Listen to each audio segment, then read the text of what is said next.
engaged all 8 individuals. We're seeing a war that is becoming more and more out of control. So it can't keep on going the way it has been going on. Something must change.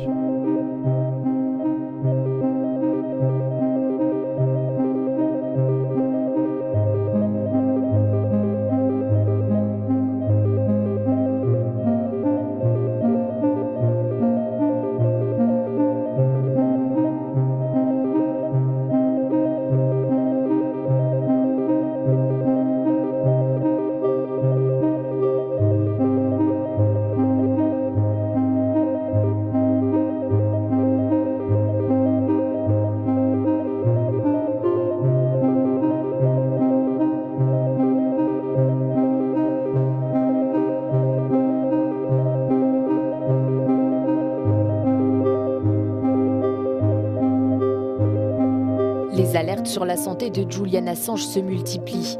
Le fondateur et éditeur de Wikileaks est actuellement détenu à la prison de haute sécurité de Belmarsh au Royaume-Uni depuis son arrestation par la police britannique à l'ambassade d'Équateur, État qui lui avait accordé l'asile où il s'était réfugié en 2012.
Victor Dedache, bonjour, merci d'avoir accepté notre invitation. Vous êtes journaliste citoyen, écrivain, auteur, spécialiste de l'Amérique latine, spécialiste de l'affaire Assange et cofondateur du comité de Julian Assange. Qui est Julian Assange ? Julian Assange est le journaliste le plus primé du XXIe siècle. Commençons par ça. Le paradoxe, c'est que le travail qu'il a fait pour mériter ses prix journalistiques, je crois qu'on en est à une 50aine maintenant entre lui et Wikileaks, ce sont exactement les mêmes raisons que ce que lui vaut la répression qu'il subit depuis une dizaine d'années. Il est avant tout un spécialiste d'une partie très spécifique de l'informatique qui est le cryptage des données. C'est un membre imminent d'un mouvement qui s'appelle les cypherpunks, à ne pas confondre, les gens confondent souvent avec les cyberpunks, ça n'a rien à voir. Cypher en anglais veut dire cryptage, chiffrement des données. Et punk, je vous laisse. Fondateur de Wikileaks. Wikileaks, c'est quoi ? Mais d'abord, la question sur Julian Assange, c'est important parce qu'on croirait, selon le récit officiel, que c'est un geek qui serait surgi de quelque part et qui aurait fait des grosses bêtises et qui s'en serait pris à plus fort que lui. C'est absolument pas ça l'histoire. Julian Assange est inventeur de brevets, plusieurs brevets, détenteur de plusieurs brevets qui font tourner l'Internet. Julian Assange est le cofondateur du premier fournisseur d'accès à Internet en Australie pour les foyers à revenus modestes. Il est aussi l'inventeur d'un système de protection des ordinateurs des journalistes d'investigation, leurs ordinateurs portables, qui consiste à avoir un double mot de passe. Le premier mot de passe, c'est celui que vous donnez aux flics lorsqu'ils vous matraquent dans le commissariat pour avoir accès à la machine, et ça vous donne un accès limité. Et le deuxième mot de passe, qui est le vrai mot de passe. C'est un spécialiste du piratage, de pénétration des systèmes, parce qu'il s'y est exercé depuis son adolescence. Ça a été l'un des premiers pirates au monde, ce gars-là. Mais il le faisait uniquement pour le défi, un peu comme un alpiniste grimpe une montagne, parce que la montagne est là, et Julian Assange pénétrait les systèmes pour relever le défi.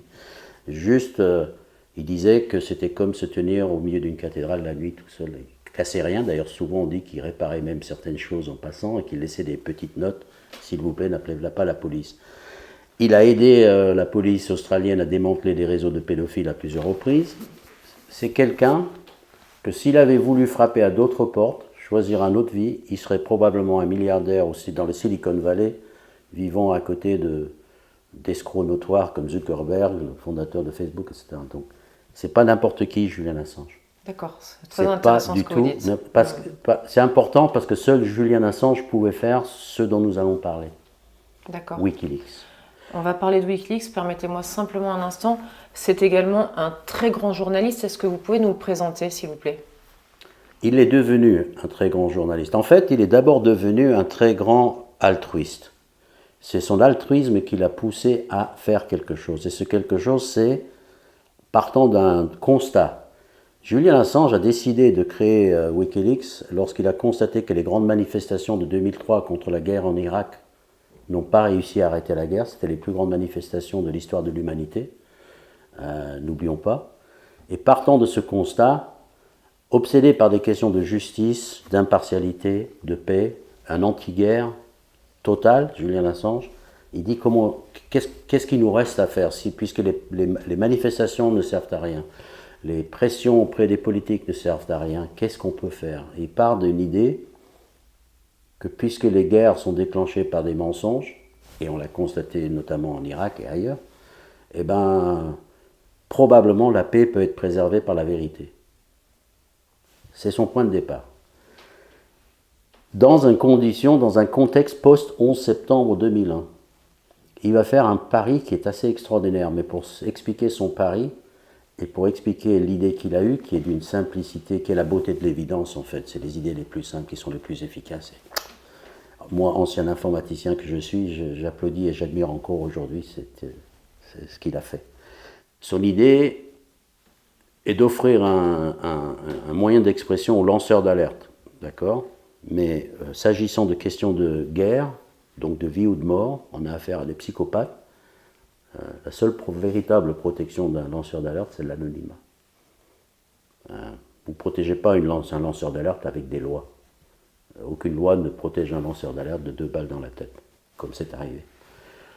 Il va réussir, avec l'aide d'autres, il va réussir à faire un exploit technologique, de créer un site web dont les connexions restent anonymes. Et ça, c'était quelque chose qui était considéré comme impossible à l'époque. Pour ceux qui ne savent pas, Internet, lorsque vous naviguez, rien de ce que vous faites n'est vraiment secret pour ceux qui veulent savoir ce que vous faites. Mais lui, il va réussir à le faire avec l'aide d'autres. Donc, le site Wikileaks, qui apparaît en 2006 sur la scène internationale, offrira quelque chose d'inconnu jusqu'à présent, la possibilité pour les lanceurs d'alerte de se connecter de façon anonyme et de soumettre des documents de façon anonyme. Alors, qu'est-ce qu'ils envoient, ces lanceurs d'alerte, sur ce site? Qu'est-ce que reçoit comme information? Alors, Julian Assange va d'abord faire le pari que les lanceurs d'alerte vont s'avancer puisqu'on leur garantit l'anonymat. Et ce pari sera tenu. Ça marche. Bien sûr que ça marche. Et ça marche même beaucoup plus que ce à quoi ils s'attendaient. Mais ce qu'il faut souligner ici pour expliquer l'affaire Assange, c'est que le site a été lancé en 2006, mais s'est réellement fait connaître en 2010.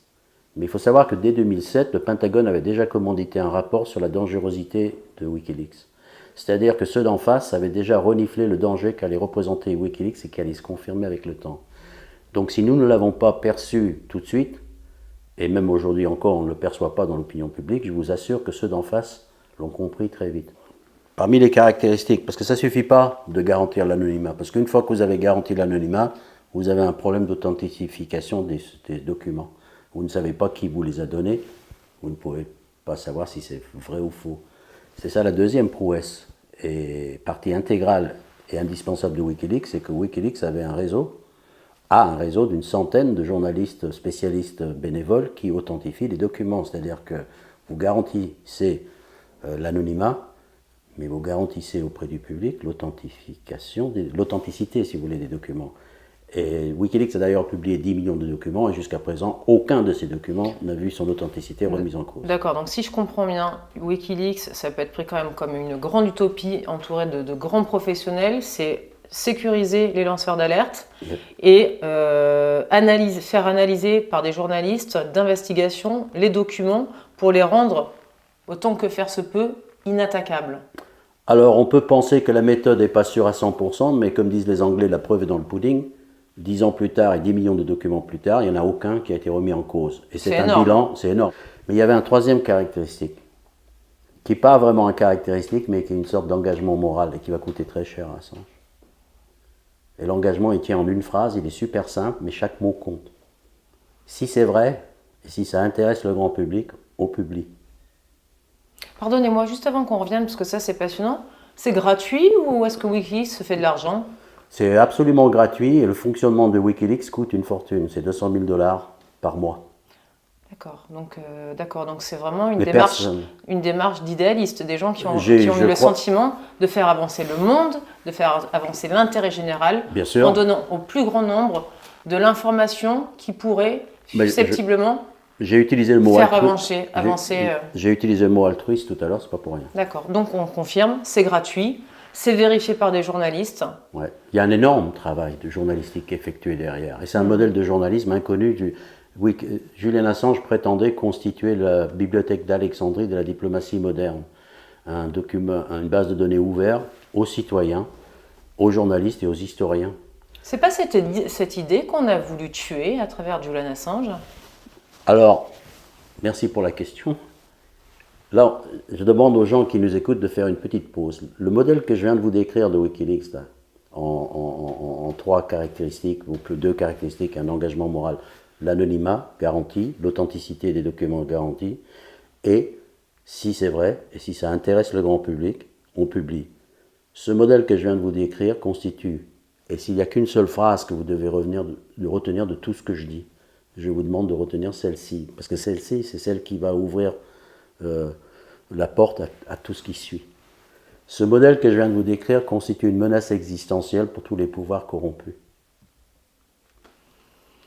Des gens de l'intérieur qui peuvent dénoncer de façon anonyme, donc avec une impunité, des documents de l'intérieur dénonçant des corruptions du système qui ne s'autorégulent plus, et avec l'engagement qu'on publie, quels que soient les risques pris par les gens qui vont les publier, à condition que ce soit vrai, que ça intéresse le grand public. Donc on ne publie pas les codes nucléaires, ça n'intéresse pas le grand public. On ne publie pas des noms d'individus, parce qu'on ne combat pas des gens, mais un système de corruption. Et Wikileaks va être un modèle extrêmement dangereux, je dirais même l'arme ultime contre les systèmes corrompus. C'est un danger existentiel.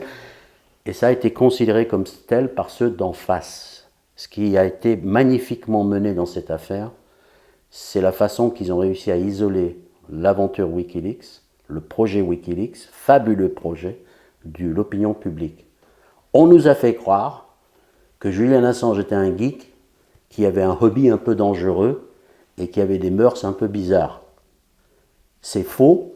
Et c'est absolument faux. Les États-Unis ont constitué dès le départ de l'aventure de Wikileaks en 2010 une équipe de 120 agents à temps plein pour traquer Wikileaks et trouver un moyen de détruire cette organisation. 120 agents, on m'a dit que c'était plus que la traque de Ben Laden. Alors, vous imaginez bien qu'on va évidemment avoir des auditeurs ou qui que ce soit qui vont nous demander les sources, ces informations. Vous les détenez d'où? Je sais qu'elles sont actées, on reviendra dessus, on a tout un tas d'ouvrages écrits par des sommités, mais expliquez-le rapidement, parce que ça semble tellement énorme, il faut quand même se mettre à... Parce que je répète, vous êtes en train de nous dire que finalement, Julian Assange, c'est un peu une victime, mais ce qu'on a voulu abattre, c'est Wikileaks. Oui, et lui faire payer très cher le prix d'avoir eu cette idée, et de lancer surtout un avertissement à tous ceux qui aurait l'outrecuidance de recommencer, parce que Wikileaks a fait cadeau de sa technologie, l'altruisme encore une fois, à tous les grands médias. En théorie, on aurait dû voir se démultiplier, fleurir des centaines, des milliers de Wikileaks, parce que Wikileaks, je le répète, a fait cadeau de sa technologie à toute la grande presse. On est toujours en attente d'un nouveau Wikileaks, c'est juste pour dire que finalement on se rend compte avec le recul que Wikileaks et la presse mainstream ne faisaient pas vraiment le même métier. Mais parce qu'il me semble qu'au départ, la presse mainstream a utilisé Wikileaks. Utiliser le terme. Assange avait voulu une collaboration, parce qu'il faut revenir un pas en arrière, le nom Wikileaks. En fait, il y a une explication derrière ce nom, il y a tout un symbole. Leaks, fuite en anglais, donc ça, mettons ça de côté, mais wiki. Wiki est le terme des geeks pour désigner un travail collaboratif, comme Wikipédia, par exemple. Donc l'idée de Julian Assange, c'est de mettre un outil de collaboration, collaboratif, d'accès à l'information la plus vraie possible, en tout cas les documents authentiques, parce qu'un document authentique peut être mensonger, on est d'accord, c'est pas la même chose, un document authentique est la vérité. Un diplomate qui envoie un courrier, le courrier est authentique. C'est tout le danger de la transparence, on est bien d'accord. Voilà, on est là en train de parler de la transparence du pouvoir et de rétablir un flux de communication qui a disparu, surtout depuis le 11 septembre 2001, entre les pouvoirs et le public. D'accord, on reviendra après là-dessus parce que moi j'ai un grand respect pour Wikileaks, évidemment un grand respect pour Assange. Ensuite, moi je ne défends pas la transparence pour transparence. Je pense qu'un État a besoin d'avoir des secrets défense, c'est sa protection. Mais tu viens de faire une contraction, un recouvrement très classique entre transparence et secret défense. Qui a parlé ici de secret défense?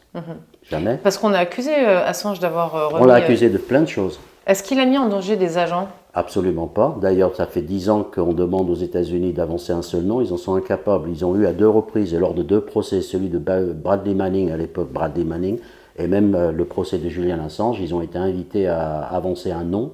Ils en sont incapables. Est-ce que des gens sont morts à cause d'Assange je parle voilà, c'est ce que j'ai lu ça dans certains journaux que je ne citerai pas. Nous nous désolidarisons de Assange parce qu'il a mis des vies en danger. Bien sûr. Mais ça, c'est le discours du département d'État, du ministère. Même le Pentagone avoue qu'ils n'ont aucun cas. Donc ça, c'est simplement, ça fait partie des légendes urbaines qui ont été soigneusement fabriquées par les journalistes.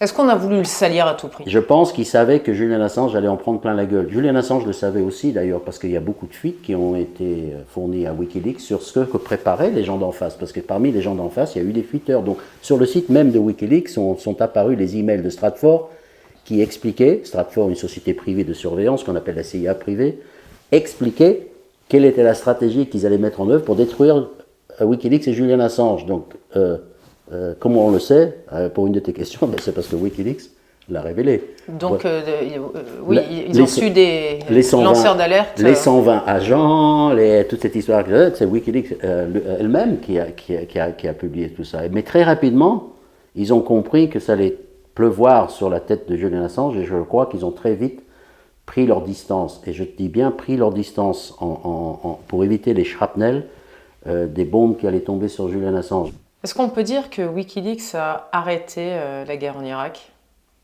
Certains prétendent que oui, et pour une raison très simple, lorsque Wikileaks a publié les mensonges, la quantité de crimes de guerre commis et restés impunis, c'est-à-dire absence d'autorégulation, parce que des crimes peuvent être commis, mais l'entité au sein duquel ils sont commis peut réagir, ce n'est pas le cas.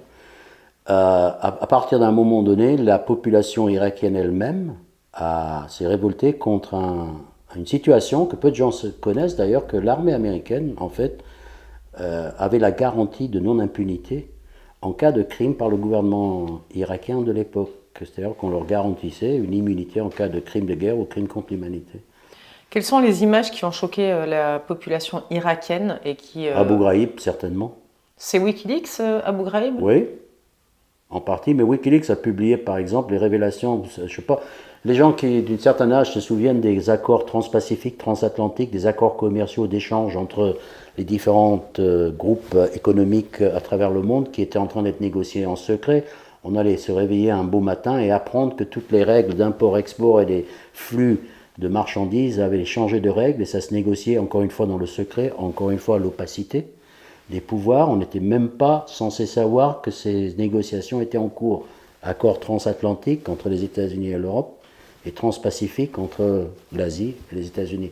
C'est Wikileaks qui a publié les feuilles qui révélaient leur contenu et ce qui était en train de se préparer. Ce qui a donné lieu d'ailleurs à des manifestations, à des actions contre, et ce qui d'ailleurs a saboté ces projets-là. Wikileaks a publié aussi des documents sur les pollutions des entreprises en Amazonie, etc. Wikileaks a publié les outils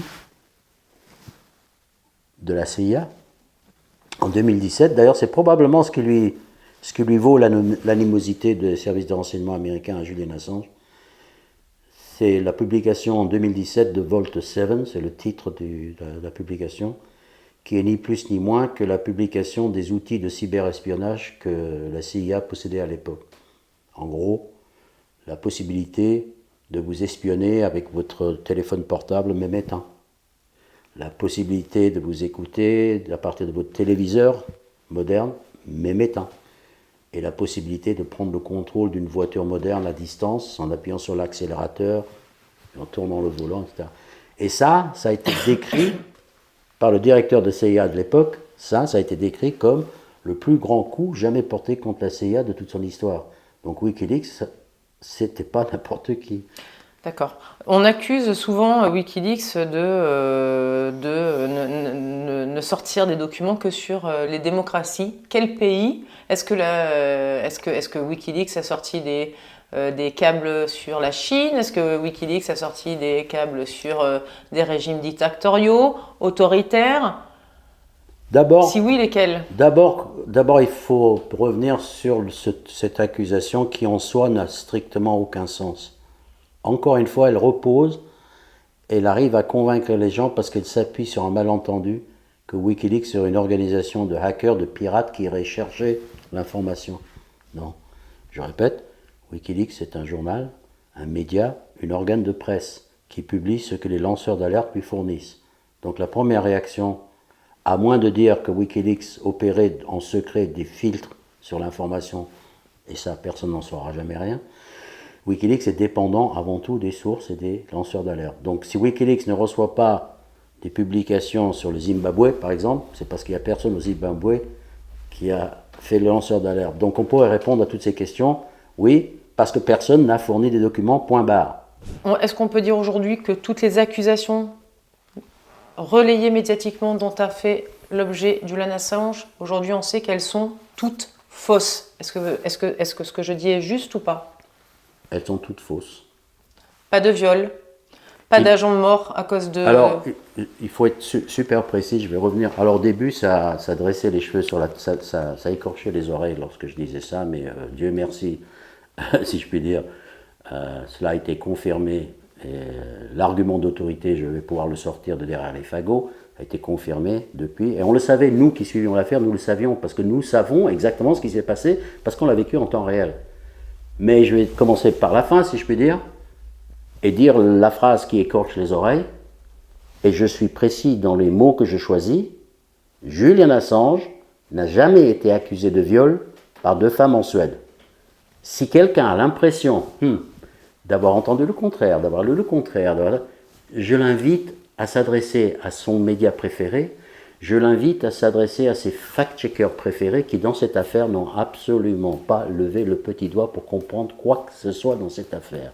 Si les médias voulaient s'intéresser aux vrais escrocs de cette affaire, ils s'intéresseraient à la procureure suédoise qui s'appelle Marianne Ny, qui a émis un faux mandat d'arrêt, a fait une écriture en faux, qui a procédé à une manipulation tellement évidente que lorsque je le raconte en détail à des avocats, eux-mêmes, leurs cheveux se dressent sur la tête en disant « c'est pas possible, Victor ». J'ai essayé, oui, c'est comme ça que ça s'est passé. Il y a des gens en Suède qui devraient, à mon avis, être en prison aujourd'hui.